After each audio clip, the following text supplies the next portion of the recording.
Good evening and welcome to the regular City Council meeting. Today is Tuesday, June 6, 2024, and it is 7 p.m.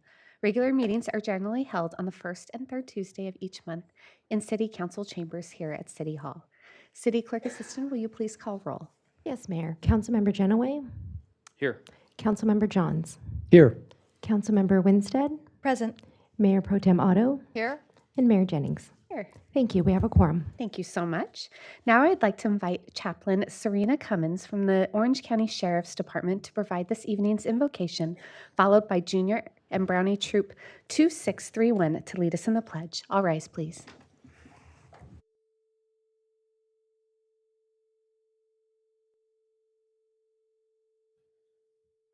Dear Heavenly Father, as the City Council meeting begins here this evening, may we pause and clear our hearts and minds. Corporate prayer is a freedom that we've been granted in this country. May we recognize that privilege, regardless of where each of us stands spiritually. I ask for your presence to oversee all the matters on the upcoming agenda, and that a spirit of respect, cooperation, unity, and wisdom would lead out. Scripture mentions that wisdom comes from having a wide range of advisors. So I thank you for the leadership that you have set in place to lead this city. I pray for their individual contributions to be collectively beneficial. I thank you for the community members that are present here this evening and who proudly call Laguna Niguel their home.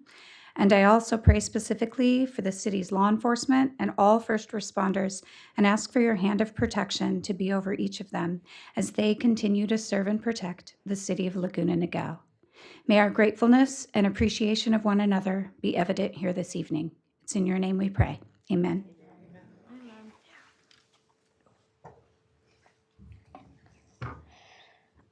Audience attention.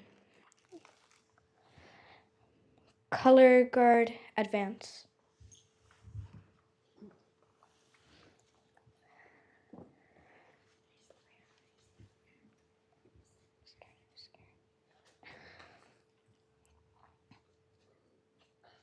Color guard, present the colors.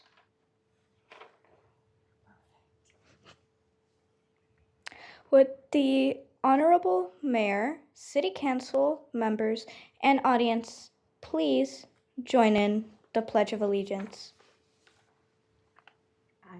I pledge allegiance to the flag of the United States of America and to the republic for which it stands, one nation, under God, indivisible, with liberty and justice for all.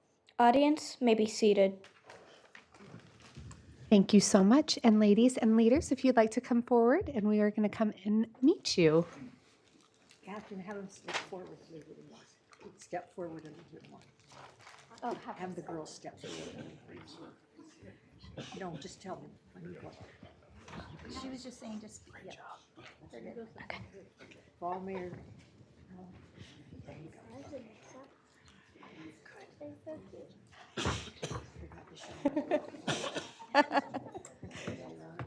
You guys did such a wonderful job. Let's give them a round of applause.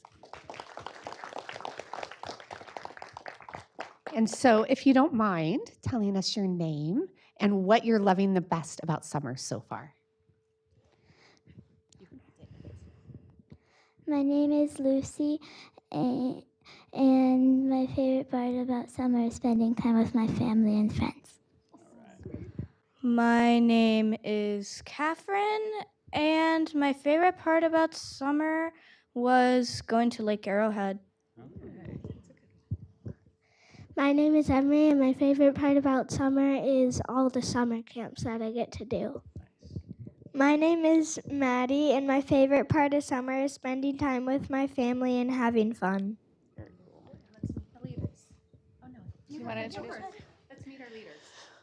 Hello, I'm Tanya Munitin, and I am a liaison for troop number 2631. All right. Hi, I'm Erin, and I am a leader of 2631. Thank you for all your leadership for these girls, and ladies, thank you for being here even during the summer. It's been a joy having you tonight. Thank you so much, and wonderful to meet you. Congrats. Great job. Okay. Oh, picture. Oh, yeah, picture, and then we'll dismiss.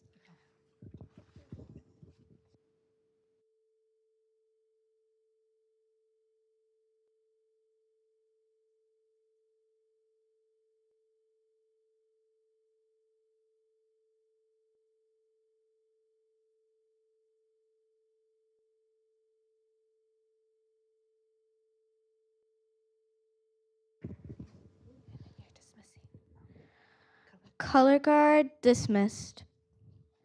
Excellent.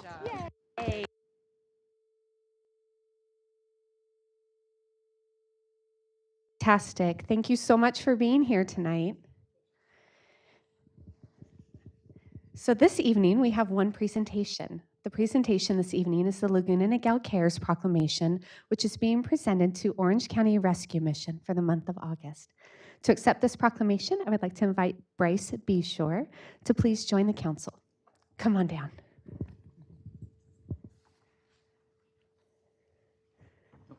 This way. Nope. Front and center. Front and center. Come join us. Hi, thank you. So if you don't know about Orange County Rescue Mission, it is an incredible organization. So I'm going to read a few facts about Orange County Rescue Mission and all that you do in our community. The Orange County Rescue Mission is a faith-based life transformation program that provides on-campus housing, basic needs, and comprehensive services for individuals and families experiencing homelessness. The mission of the Orange County Rescue Mission is to provide ministry to the least, the last, and the lost of our community through the provision of assistance in areas of guidance, counseling, education, job training, shelter, food, clothing, healthcare, and independent living communities. The Orange County Rescue Mission values include the inspiration of hope in those they serve, excellence in everything they do, leadership centered on servanthood, respect for each person as an individual, integrity and accountability, moving their client forward to self-sufficiency, commitment to the spiritual, emotional, social, and vocational growth, and maintaining an environment that fosters teamwork, success, and trust. Since 2023, the Orange County Rescue Mission has helped people in need with items and services over 40,565,000 times. In 2023, the Orange County Rescue Mission provided 1,209,931 meals, 150,975 nights of shelter, 1,694,150 items of clothes, and 79,314 baby and hygiene items to people in need of assistance. The Orange County Rescue Mission tailors an individual treatment plan for every person in their care, and they do so with a sense of compassion, dignity, and respect. Now, therefore, let it be resolved that I, Mayor Kelly Jennings, on behalf of the entire City Council, do hereby honor the Orange County Rescue Mission for their commitment towards providing comprehensive services for individuals and families experiencing homeless, and encourage all Laguna Niguel residents to consider supporting the ongoing efforts of this wonderful organization. Thank you so much. And Bryce would like to say. Oh, yes, you've said a lot there, but really, thank you for having us. As she said, we have a lot of needs, and therefore we have a lot of opportunities. And so really, this is just an extension of, or an invitation to come and visit, see what we're about, and volunteer. We would love to have you, whether you're an individual, a group, or an organization. We would love to have you. So thank you. Whether that's, I left some things back on the table. You can check it out there. Otherwise, you can visit our website at rescuemission.org /volunteer. Thank you. Thank you. All right.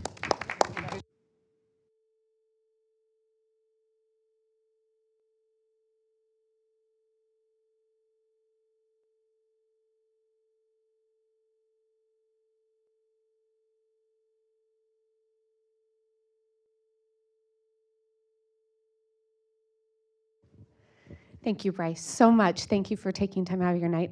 That's all we have. Thank you very much. Okay, go on up.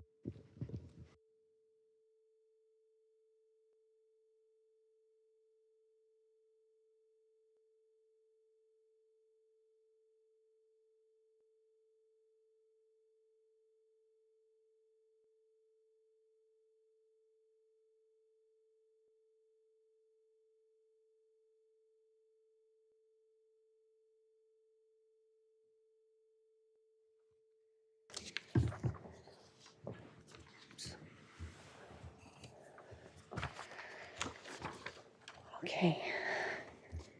We will now move on to our public comments. Any person wishing to address the City Council is respectfully asked to complete and present a gold color request to speak form. These forms are available on the counter that is located near the entry door of the council chambers. Please be aware that the time limit will be 3 minutes for each person to speak. This is the time for members of the public to share comments with the City Council. The Brown Act does not allow City Council to respond to speakers at the meeting. However, City staff will follow up and respond to questions or provide information needed. Speakers will be called in order from the request to speak forms. To allow equal time for speakers, minutes may not be given to another speaker. You may have another person read your written statement. City Clerk Assistant, are there any additional requests to speak forms? No, Mayor. Okay, thank you very much. We'll now call up Charla.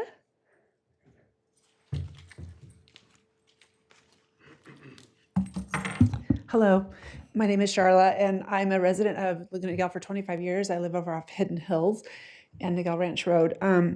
My comments this evening are regarding illegal fireworks in the city of Laguna Niguel. This past 4th of July, there's a park over off Hidden Hills and Niguel Ranch, and it was extensive illegal fireworks. My understanding is that they basically are in the park and they let them off about every 2 to 5 minutes. They're rocket, the kind you would see at the city fireworks display. They're very loud. They're very jarring. And leading up, this is kind of an ongoing problem in the neighborhood. And so I called the sheriff's department a few days before and said, what can we do? And I was advised that I should call 15 minutes before it happens, which is a great option. But the problem is that it's inconsistent, and they'll go off and then they'll wait. And so sending a sheriff over there to kind of wait. It's a big park, it's dark, it's hard to be able to discern who's out there, and obviously if somebody goes in, they're gonna run away. So I just wanted to kind of bring this to the city's attention because I feel like it's a three-way issue with my master HOA, with the sheriff's department and the city. There's gotta be some place between those three that they can resolve the issue, or at least quell that it happening, because the HOA can only do so much, the sheriff can only do so much, and the city can only do so much. So there's a gap there. So I brought this to my HOA. They said that they've been in contact with the sheriff and the city. I don't know what that means as far as what they brought to your attention or what they're asking to have happen. It's not just the 4th of July, it's New Year's. It can be other, Independence Days. That are celebrated for different countries and things like that. So I wanted to bring this to the city. I'd like to put it on a future agenda to somehow be able to get this at least discussed, or at least have some sort of awareness, given the fires that happened a few years ago and the nature of not being able to get homeowners insurance for fire. This is really disturbing to be able to have something so close to your home. There's trees, there's lots of things, and one of those things goes south and we got a big problem on our hands. So my request is for this to be kind of brought to the attention of the city again in the future as we move into the holiday season, that somehow we be able to come to a collective, at least try something and see if we can resolve it. I know the HOA sent out kind of a notice. The problem is I don't think the people who are doing it are the ones that are going to get the notice. So we've got this gap of who's doing it and who's aware of it. So those are my comments. So thank you very much. Thank you very much for bringing that to our attention. Next up, Linda M.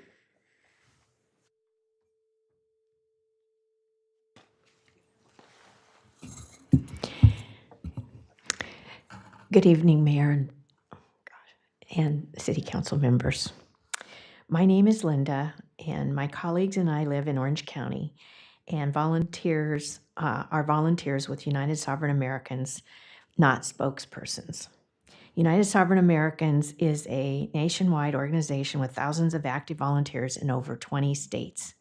Today, we come to you as concerned citizens sharing alarming information about our state's voter roll database. Research of the state's voter database was done through hundreds of hours of research conducted by highly qualified and credentialed data teams. An analysis of the 2022 election researched by the highly qualified data teams using only official data provided by California elections officials indicates serious issues with compliance of federal law. We are here to present to you and the public the results of the aforementioned analysis showing the votes cast, counted, and certified may not all be valid and accurate under the Constitution and under the law. We are not here to cast any blame or aspersions on any elected official. We do not suggest any candidates in any race have wrongly won or lost their races, nor do we advocate for the overturning or rerunning of any past election. Tonight, we will present you with a resolution demanding an end to the inaccuracy and uncertainty plaguing our elections, along with a summary of our findings and the laws that apply. Though you bear no direct responsibility for anything in the electoral process, we come to you, our closest elected representatives, for support and action. We're asking that you listen to the resolution and take the necessity for valid elections seriously by adding the resolution to your next meeting agenda. Thank you. Our next three speakers will read the resolution in 3 parts, and our final speaker will conclude our presentation. Thank you. Michelle? Good evening. My name is Michelle Morgan, and I am here to read into the record the first portion of the USA Resolution. The resolution for a legally valid 2024 general election. Whereas it is a recognized civil right in the United States for every citizen to have free and fair elections. Whereas it is the duty of our election officials to guarantee our elections are accurate and free from distortion or manipulation. Whereas our constitutional system of representative government only works when the following 4 tenets of elections are upheld. Number 1, the voter rolls must be accurate. National Voter Registration Act of 1993. Number 2, votes counted must be from eligible voters. The U.S. Constitution, 14th Amendment, Section 2. Number 3, the number of votes counted must equal the number of voters who voted. Number 4, there can be no more than 1 in 125,000 ballots in error by the voting system. Help America Vote Act, 2002. Whereas the analysis of the California 2022 general election has uncovered evidence of massive inaccuracies that appear to violate both federal and state laws, including 5,886,198 ineligible or uncertain registration violations found within the California State Voter Roll database, 2,776,939 votes cast by ineligible or uncertain registrations, 123,785 more votes counted than voters who voted. No one knows who cast them. 2,776,849 apparent voting violations in excess of the legal standard of system accuracy for a valid federal election. The maximum allowable system errors for the 2022 general election was 90. Thank you. Next up, Kathleen. Good evening. My name is Kathleen, and I am here to read into the record the next section of the USA Resolution. Certification, as defined by law, is an attestation of accuracy and compliance. The certification of the 2022 election appears to have been fraudulent and illegal. Whereas these findings trample legal accuracy requirements of the voting system during a federal election. Whereas the intent of the voters must be known factually before certification can be lawfully conducted. Whereas the 2022 general election appears to have been invalid, depriving us of the guaranteed protection of our natural rights under a government duly and provably chosen by us. The American people resulting in incalculable damage to our families, our way of life, and the fabric of these United States. Therefore, we call upon you, our representatives, to provide relief to the people and assurance of domestic tranquility by joining us in demanding a valid 2024 general election that upholds these existing laws and equitable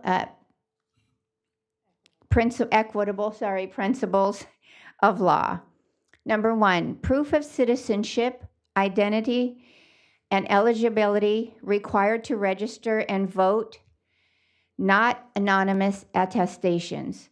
2, voter rolls certified, accurate, and available for public review and challenged 30 days before the start of early voting. Voters added after the date must bring proof of citizenship, identity, and address in person to a qualified official at each polling place. 3, hand-marked secure ballots similar to currency. Here, imaging technology is used for tabulation. The security features must be verifiable in the ballot image. And 4, systems, machines, security measures, infrastructures, and conduct are required to be compliant to federal law for fraud prevention, requiring risk assessment, certification, testing, and implementation. Thank you. Next up, Cheryl. Good evening. My name is Cheryl, and I'm here to read into the record the last section of the USA resolution. Number 5, adjudication must be signed off by party, candidate, and trained citizen witness after being given full and effective observation rights. Candidates and trained citizens must be allowed immediate access to ballots, ballot images, and cast vote records. Number 6, ballots, regardless of entry source, election operations, and systems, must maintain end-to-end chain of custody from voter to vote count to final canvass, including the auditability and witnessed transfer with paper records. Number 7, a National Institute of Standards and Technology compliant, randomized, statistically valid end-to-end audit with a 95% confidence level of all elections pursuant to the 14th Amendment, Section 2, must be performed. These audits are to be conducted by qualified, insured, and bonded security, forensics, or financial auditors, not personnel from within the election system. Reconciliation will include the vote count, real physical ballots, adjudication, cast vote records, ballot count, qualified voter count, custody transfer, and all other paper and electronic election systems, including logs. Number 8, if the total of unique variances above is more than 10% of the margin of victory, a new election must be held in the state for those candidates affected unless the issues can provably be corrected by a manual hand count and a full review of records. Number 9, waiver of requirements is not allowed. Only end-to-end system compliance from registration through certification can guarantee the intent of the people is accurately recorded. Be it resolved that Laguna Niguel City Council members stand in support with the concerns and remedies presented here.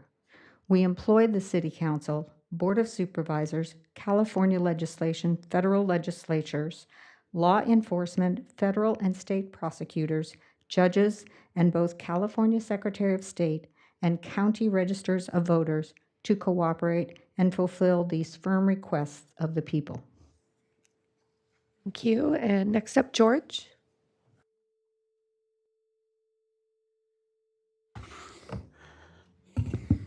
Good evening, Mayor, council members, and city clerk. My name is George Aguirre, and I'm here to conclude our presentation. What you've heard tonight is a powerfully written resolution outlining massive inaccuracies in our 2022 election from registration through certification. The resolution delineates meaningful remedies that will proactively protect the validity of the 2024 general election for all Americans. Your written copy cites many U.S. Supreme Court precedents and federal and constitutional mandates that support the need for such actions. Large numbers of Californians have questions about the trustworthiness of our elections. Official data show that these concerns are valid, and the law says resolving them is essential in securing our liberty. The cost for not fixing the enumerated problems is immeasurable. So we urge you to put this resolution on the agenda for the next City Council meeting, where you can vote to join us in support of fair, honest, and valid elections. The United Sovereign Americans website showcases our initiatives nationwide and features some extremely informative election videos.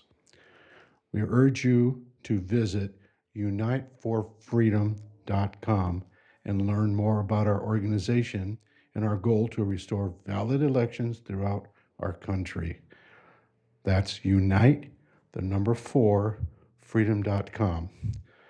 One more time, if you're writing this down, unite4freedom.com. Thank you very much for your time tonight. Thank you. Next up, Ann Mudry.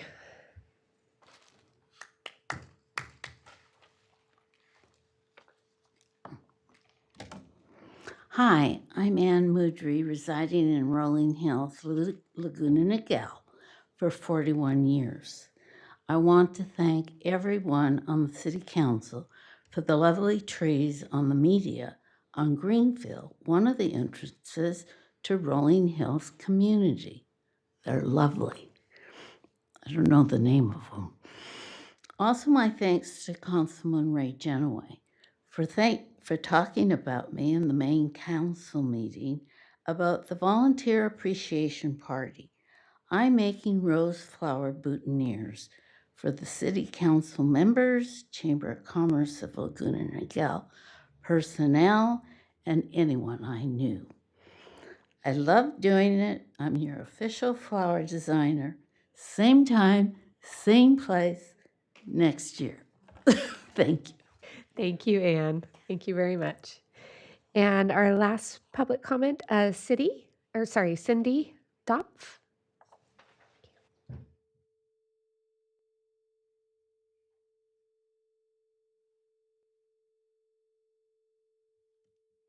Good evening, City Council, Mayor, and the city staff.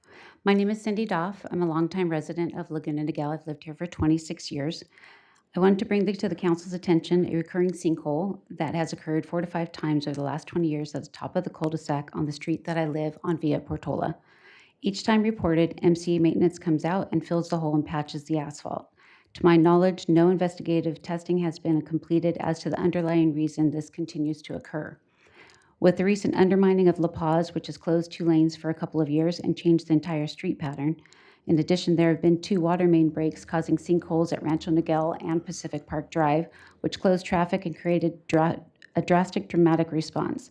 I would appreciate the city taking a proactive approach to investigate why the sinkhole continues to occur on our street prior to a devastating failure.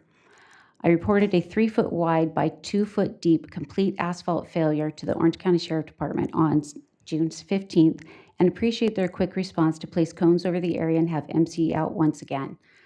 CRNR has had difficulty navigating this area and advised we may need to bring our trash cans down the hill. When no investigative work had been completed, I came in and spoke with Kevin Tobin, Public Works, on July 2nd. I forwarded photos for his reference. The cones were removed so that CRNR could navigate the area. However, no investigative study has still been completed.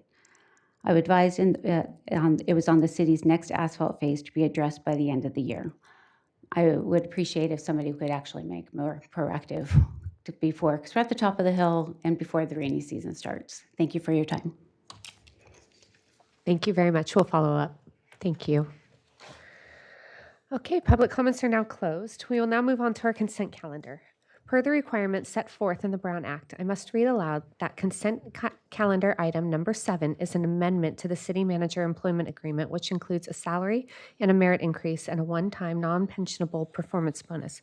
This information is available in the posted staff report. Are there any items to be pulled from the consent calendar for questions or discussion by the council? No, seeing none. Can I get a motion to move the consent calendar? And a second.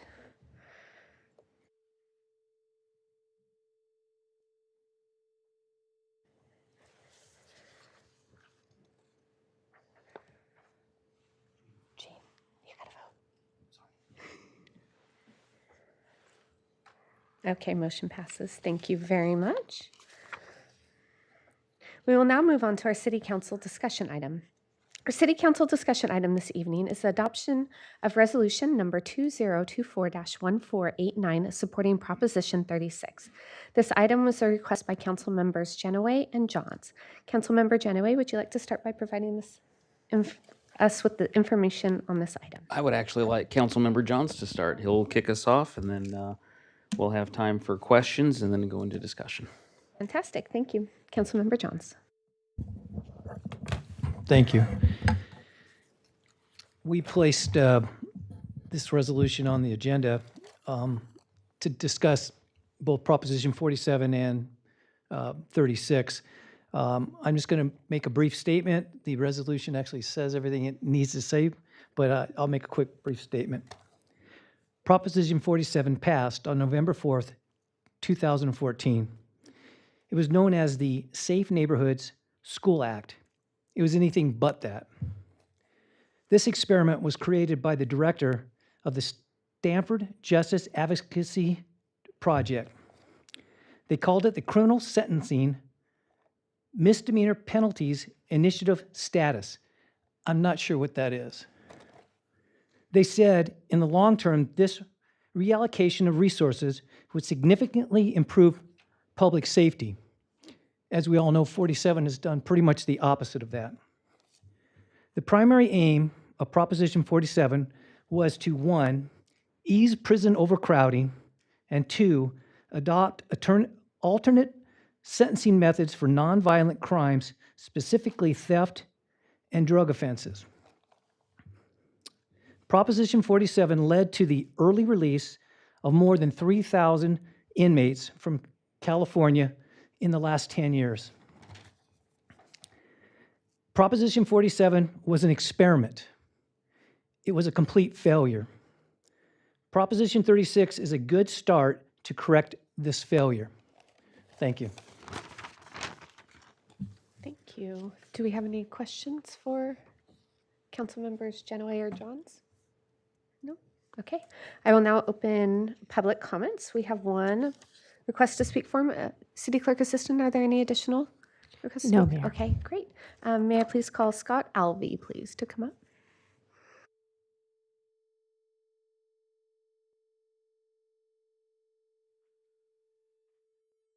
Thank you, Mayor, members of the City Council, and staff. On behalf, my name is Scott Alvey. I'm the President and CEO of the Laguna Niguel Chamber. Very proud of that. And after a process that we had initiated a number of years ago, the Chamber takes a look at issues legislatively and electorally, but only those issues that affect how businesses are taxed, mandated, and regulated. And this year, after our Public Policy Committee had discussed things, we took our positions or our recommended positions to our Board of Directors. And on July 18th, at our monthly meeting, we took several different positions. We chose to oppose Proposition 5, Proposition 32, and Proposition 33, and we chose to support Proposition 36. This was also the position of the California Chamber. After a decade, Prop 47 just no longer works, if it ever did. And it needs the updates that are included in Proposition 36. It closes the gaps in Prop 47. It helps merchants and makes our streets and communities safer. Many local businesses are suffering losses from shoplifting and major theft. The increased and more strict punishments of these crimes and drug offenses are needed and they're warranted. The Laguna Niguel Chamber is officially on record in favor of Proposition 36, and we urge the City Council to pass this resolution. Thank you. Thank you, Mr. Alvey. And now we will move on to, we'll now close public comments and move on to council discussion. Who would like to start? Councilmember Genoway? Well, thank you very much, and thank you to my colleague, Councilman Johns, for giving us that introduction. About 10 to 15 years ago in this state, the pendulum of public safety began to swing in favor of criminals, in favor of reduced sentences and penalties for committing criminal acts in this state. A litany of different legislative proposals from AB 109 to Prop 47, which reduced drug and theft crimes to misdemeanors, making it effectively having no meaningful consequences for committing those crimes. And then 2 years later after that, Prop 57, early release for serious and violent felons, rather serious felons. And then after that, sanctuary state status. And we can continue to see seriously misguided proposals moving through the state legislature in favor of criminals. I am hopeful that with Prop 36, which is a citizen-led initiative, I am hopeful that pendulum is beginning to swing back toward the side of law and order so we can get this state under control. We were told with Prop 47 that was deceptively titled the Safe Schools and Neighborhoods Act, we were told that it would make California safer. We were told that it would create more opportunities for rehabilitation and cure homelessness, or at least lessen homelessness. It has done the exact opposite. Because what happens is when people come to court or when they're charged with a misdemeanor offense, they no longer have to face supervised probation with the possibility of prison. They no longer have to face consequences when they come to court on a misdemeanor. It used to be when these hardcore drug possessions such as fentanyl, cocaine, heroin, methamphetamine, when they came to court in a felony courtroom, a judge would tell them, you get help, you get treatment for the benefit of yourself, your family, and the community, or you go to prison. It's your choice. And almost every time, the defendant would choose rehabilitation. It would force them to get better for the betterment of this community. With Prop 47, that choice was taken away. There's almost no meaningful consequences for hardcore drug possession. This proposition that we are voting on in November, Proposition 36, closes a lot of those gaps. It gives judges discretion. It gives judges the opportunity to send a drug dealer to prison when they deserve it. It also closes the gaps with regard to theft. Prior to Prop 47, if you commit one petty theft, that's a misdemeanor. You commit two petty thefts, that's a misdemeanor. On your third petty theft, we're done. We're now charging you with a felony. It's called petty with a prior. Prop 47 took that away. Now people can commit endless amounts of petty thefts under $950 and face almost no meaningful consequences. Prop 36 that we're voting on this November brings back the petty with a prior statute. So on your third petty theft, you're now facing a felony charge that comes with the consequence of possibly receiving prison time, almost definitely receiving supervised parole or probation with drug testing and search and seizure terms. So Prop 36 does a lot to fix the misguided ways in which Prop 47 has increased homelessness, drug abuse, and theft in this state. So we've written this resolution. It's fairly straightforward. It mirrors a lot of what is said in the actual proposition. And I would urge my council members and all Laguna Niguelians to support Prop 36 in November. Thank you. Thank you very much. Any further discussion? Okay, Mayor Pro Tem Otto. Thank you so much. I want to thank Councilmember Johns and Councilmember Genoway for bringing this forward to our community. I'm going to support Proposition 36. I think that it is much needed. It helps address some of the issues with fentanyl. Our state legislature has not addressed issues with fentanyl.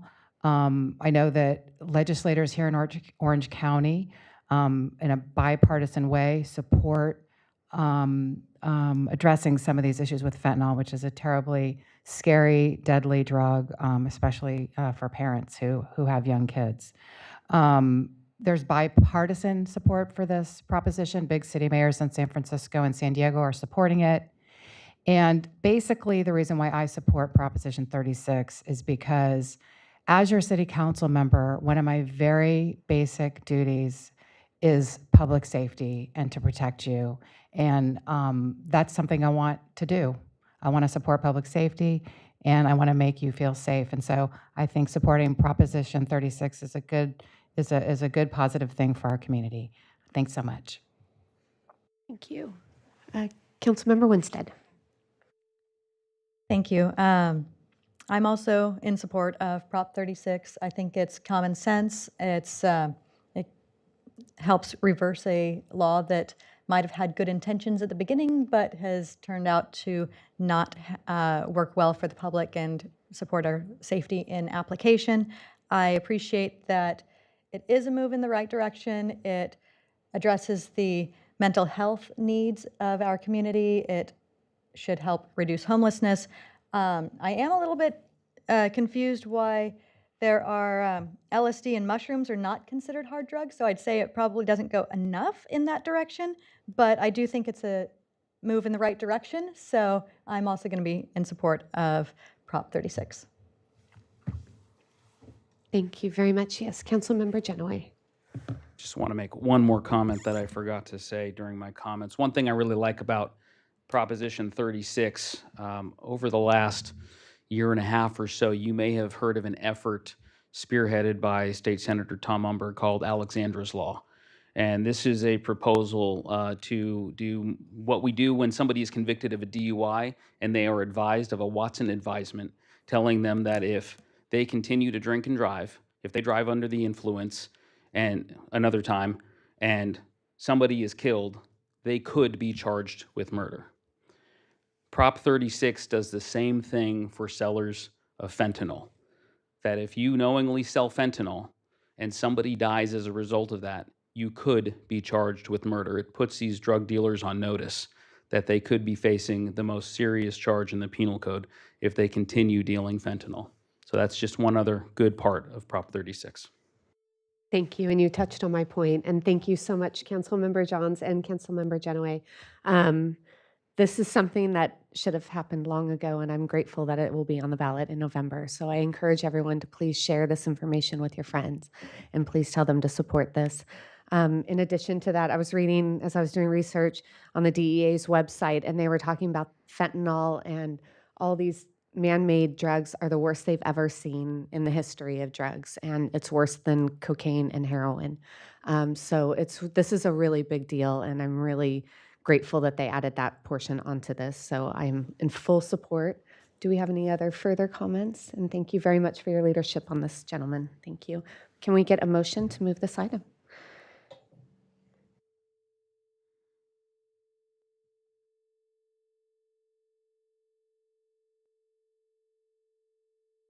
Okay, motion passes unanimously. Fantastic. And this concludes our City Council discussion items. We will now move on to City Council, City Manager, and Department reports. Who would like to go first? Councilmember Genoway. All right. Well, please stay hydrated. It was a hot one today. It was a hot one yesterday where I had the privilege of playing in the St. Timothy's Knights of Columbus golf tournament. And when I got to my car at 8 p.m. after the festivities, it was 99 degrees over at Harris Creek Golf Club. But it was a lot of fun, a lot of money raised for charities in and around Laguna Niguel. They had about 140 golfers there. It was an event. Father Patrick was there riding around in his golf cart, absolving all of us of our bogeys. It was a great time and a wonderful community event for Laguna Niguel. And I can't wait for next year. It was really fun. And I really don't even know how to golf that well. I completely embarrassed myself on the course, but I had a great time doing it, and that's really all that matters. Had a busy couple of weeks meeting with members of the community, specifically on the battery storage facility. I met with the pastor from Saddleback Church to get their side of the story, and also hearing from other members of the community about that. And this city, we will continue doing everything we can for the safety of our citizens in opposing that effort to put that battery facility in. Had a great time at the summer concert. Huey Lewis tribute band, Huey Lewis and the Fake News. I think that's the only time you'll ever hear me say fake news, but in this instance, it's appropriate. Huey Lewis and the News, they're a tribute band. But they were really good, a lot of fun. Really brought it back to the 80s. Had some Back to the Future nostalgia. But that was a lot of fun, and I'm looking forward to the Sea Country Festival. Thanks. Thank you. Councilmember Johns. Thank you. Busy couple of weeks for sure. We're at a lot of functions together, so I'm just going to keep this simple and talked about a couple things that I did that were not necessarily associated directly with the city. Starting on July 20th, I started my day by visiting the Niguel Botanical Preserve. I took the butterfly tour and learned about the monarch butterflies. I had a great time. I was there with John Ulrich and some of the other people from the city. We learned all about their pollinating garden. If you haven't been there, you need to go take a look at it. We've created this beautiful place up on the top of the preserve for the butterflies, and I tell you, it was a great experience, and I learned a lot about butterflies. I have milkweed at home, and I can't get those darn butterflies to come in my backyard, but I've learned some secrets about the nectar as plants as well as the milkweed. So I'm going to get myself some nectar plants out there and see if I can get some monarchs in my backyard. Finished that day by helping, my wife and I went and helped with the Special Olympics bowling in Tustin. We met some amazing athletes, and the winner of our group bowled a 220. So pretty impressive. We also met a young man named Mark who bowls with the Laguna Hills Hawks, but is a resident of Laguna Niguel. So we had a great time hanging out with Mark as well. The other thing I'll just mention briefly, July 27th, my wife and I attended the American Legion South Orange County Post 281 and the American Legion Auxiliary South Unit 281 barbecue and cook-off. I won't say more than that because Stephanie did a lot more on that one, but we had a great time at that event. So thank you. Thank you very much. Okay, Councilmember Yeah, I might as Winstead, well. It's okay. you're up. All right. So thanks for pitching the ball to me. I'll catch it. Okay. So last Saturday, the Chamber of Commerce hosted Pet Palooza. It was wonderful. It was a lot of fun. Saw a dog agility contest. There's a pet a cat as opposed to touch a truck. So lots of fun at the Pet Palooza. It was a resounding success. Thank you to the Chamber of Commerce for hosting that. Also, American Legion Post 281 had a barbecue potluck. It was co-hosted by Bistro K, wonderful restaurant there.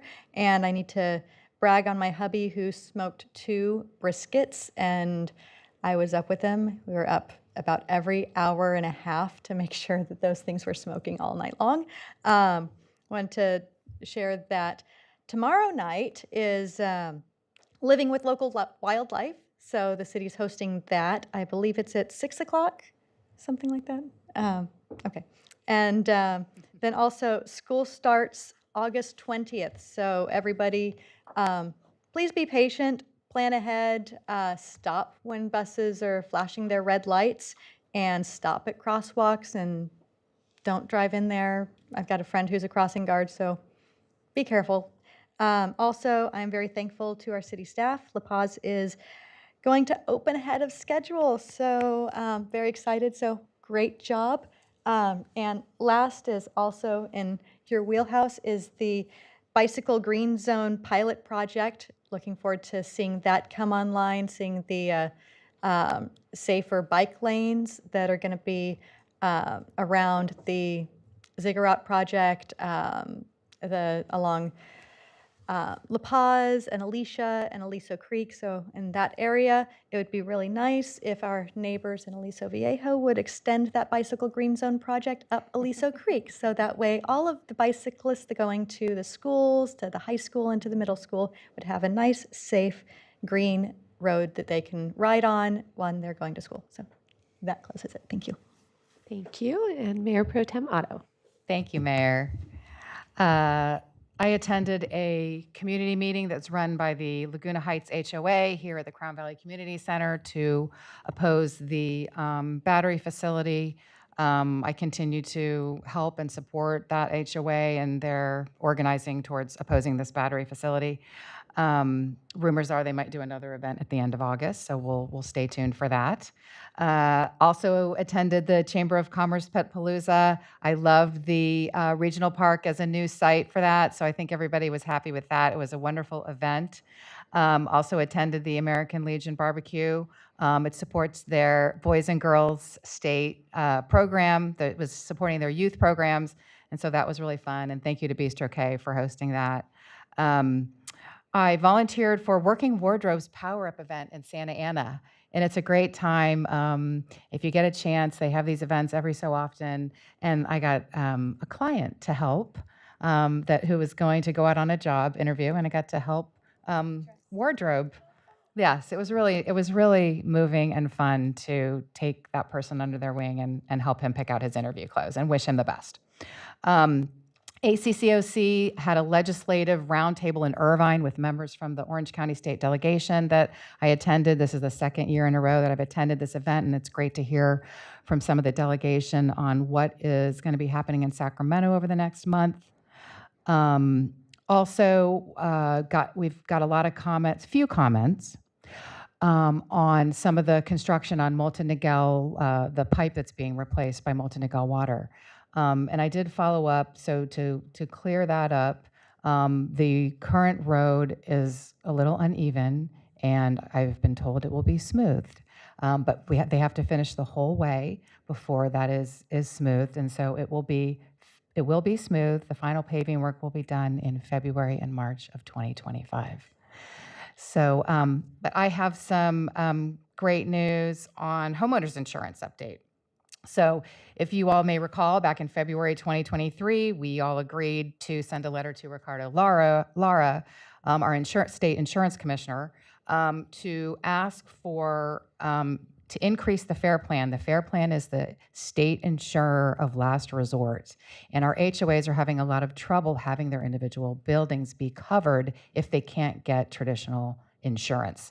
So back in February of 2023, we asked them to raise the current level from $8.4 million of coverage to $20 million of coverage, and they did that. So our advocacy works. Advocating to state regulators works, and I'm glad that we are doing it. But I have an update. On July 26th, it gets even better. Insurance Commissioner Ricardo Lara announced a breakthrough agreement to modernize the California FAIR Plan. This will now, so before it went from 8.4 to 20 million, that was total. Now it's going to be 20 million per building. Okay, and that makes a lot more sense here in Laguna Niguel. So 20 million per building with a max of 100 million per location. So this is going to hopefully help some of our HOAs that are having trouble getting insurance, and it will protect them going forward.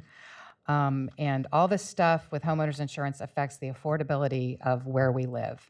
And everybody's concerned about rising cost, inflation, and tracking this homeowners insurance issue is very important to our quality of life and our cost of living here in Laguna Niguel. So I want to thank the staff for following up, continuing to follow up, and advocate on the behalf of our residents. So thank you very much. It's working. And that is it. That's all I have for, I have one more thing. Sorry. It's been a long couple weeks, I guess. The city participated in this EPA grant. The LA, Orange County, and Riverside just won, the only area in the state of California, won a $500 million grant from the EPA. And a lot of that includes like charging stations and things like that. So I hope that we'll be able to benefit from that in some way down the line. Thanks so much. Thank you. I want to touch on we had an investment banking and audit committee meeting, and we have great news. Can I share your news? Do you mind? Okay.